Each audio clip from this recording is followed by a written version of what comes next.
প্রিয় দর্শক সবাইকে আসসালামু আলাইকুম, সবাইকে নববর্ষের শুভেচ্ছা। হাজারো বছরের বাঙালির ঐতিহ্য এবং সংস্কৃতির প্রতীক আজকের এই পয়লা বৈশাখ। আমরা এখন উপস্থিত রয়েছি কুষ্টিয়ার Khajanagar lake view cafe and রেস্টুরেন্টে।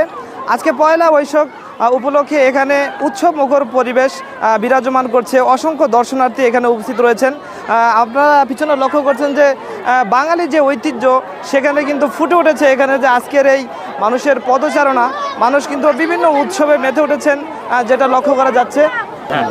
আজকে পয়লা বৈশাখ কেমন লাগছে? আলহামদুলিল্লাহ খুব ভালো। যেহেতু দীর্ঘ 10 বছর দেশের বাইরে ছিলাম, যেহেতু আমি আজ 1.5-2 বছর ধরে এসেছি, কিন্তু কোনো দিনের দীর্ঘ এক যুগের ভিতরে আমার কুষ্টিয়া খাজানগর পয়লা বৈশাখ উদ্বোধন হয়েছে, কিন্তু আমাকে ছিল না। এই ফার্স্ট আমার প্রথম।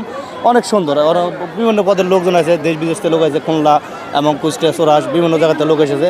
আলহামদুলিল্লাহ আশা করি যে এর চেয়ে আরও উন্নত হবে। আরও বাঙালি যে সংস্কৃতি পয়লা বৈশাখ, এর সাথে মানুষের সাথে কি কার্যক্রম আছে? সংস্কৃতির সাথে আছে কার্যক্রম? হ্যাঁ, ইনশাআল্লাহ। তাহলে কি এ সম্পর্কে আমরা একটা প্রশ্ন করতে পারি? হ্যাঁ, বলো। আজকে এই যে বাংলা বছরে কত সাল?